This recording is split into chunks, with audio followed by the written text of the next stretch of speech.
Maria was admitted, the ADT fired, the interface engine showed green across the board. Success. Right. But the doctor opens the clinical viewer, and it is completely blank. And panic sets in. The clinical team is waiting. The patient is waiting. Exactly. And the analyst is just staring at a screen, trying to figure out where the data actually went.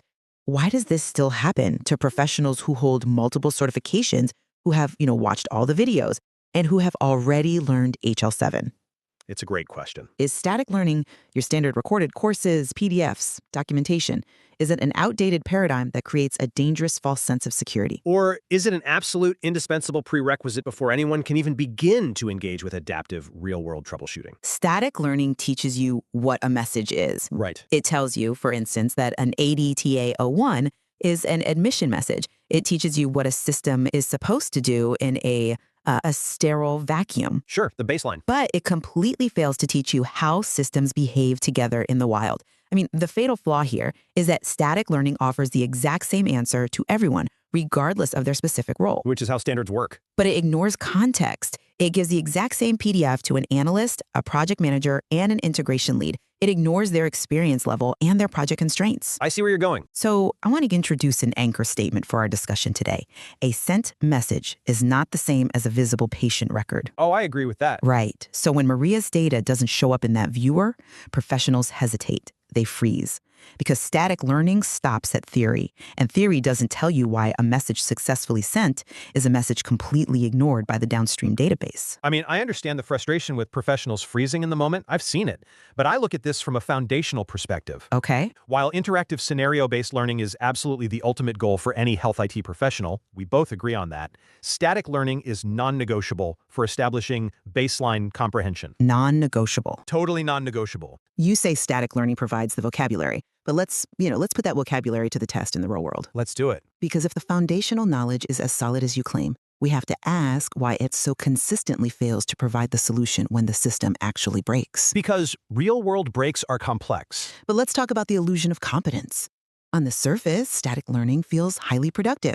You watch the slide decks, you read the HL7 specification manuals, you highlight the PDFs. Right, you learn the material. You take your multiple choice tests and you get a certificate. It gives you this great warm feeling of accomplishment. But I argue it is entirely deceptive. Deceptive is a strong word. It is. It's like a pilot reading a Cessna flight manual in a quiet room and thinking they are ready to fly through a thunderstorm. Well, they need the manual first. Sure, but the manual doesn't build the capacity to think through ambiguity. It doesn't help you when there is a workflow versus system mismatch. Maria was admitted. The ADT fired. The interface showed success.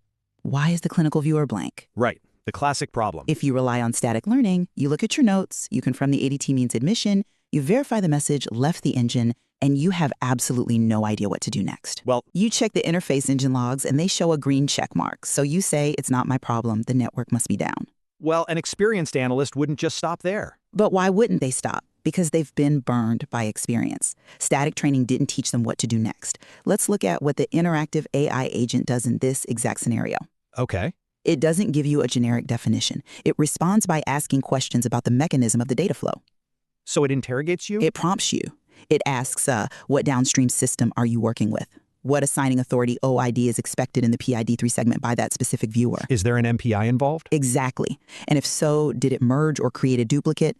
Does your downstream clinical viewer require specific attending provider NPI in the PV1 segment to actually render the chart? And those are all excellent questions for an advanced integration specialist to ask. It forces the learner to shift from memorizing isolated standards to actually thinking. It walks them through the causality. But they need the knowledge to answer those questions. You can memorize an ADT structure all day, but what happens when the downstream clinical viewer requires a specific assigning authority that your interface engine accidentally stripped out during a translation table update? Right. Static training doesn't teach you to look for that. The AI agent does.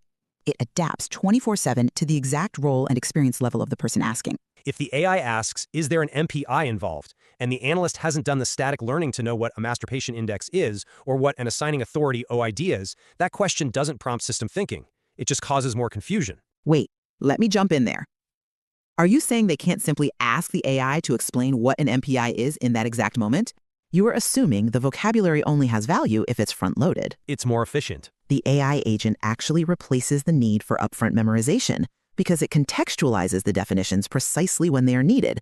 This is the difference between just-in-case learning and just-in-time learning. But I argue that learning through Maria's journey teaches you what questions to ask in the first place. It teaches you how to think like someone who has spent 10 years in the trenches. Okay. When you learn statically, you are learning disconnected concepts. When you learn dynamically with the agent, you are learning on your actual project, not a generic scenario, not a textbook example, your real work. Because it adapts? Right, because your questions change, your context changes, and your understanding deepens.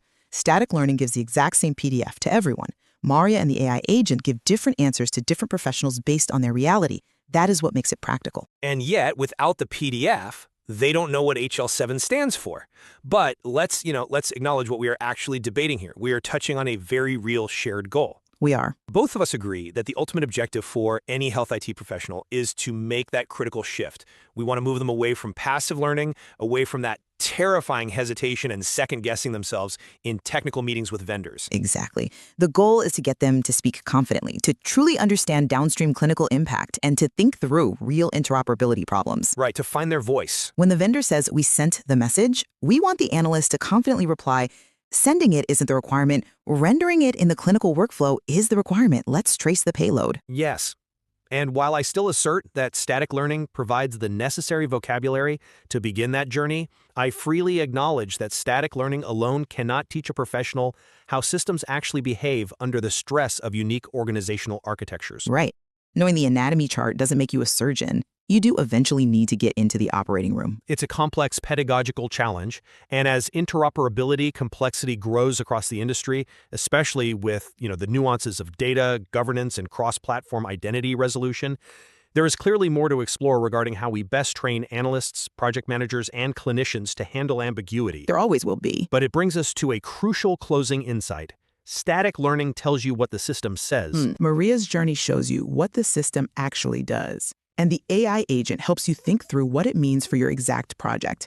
If you want to understand how patient data actually moves across systems, from registration to downstream consumption to viewer display, see links in the comments and description sections.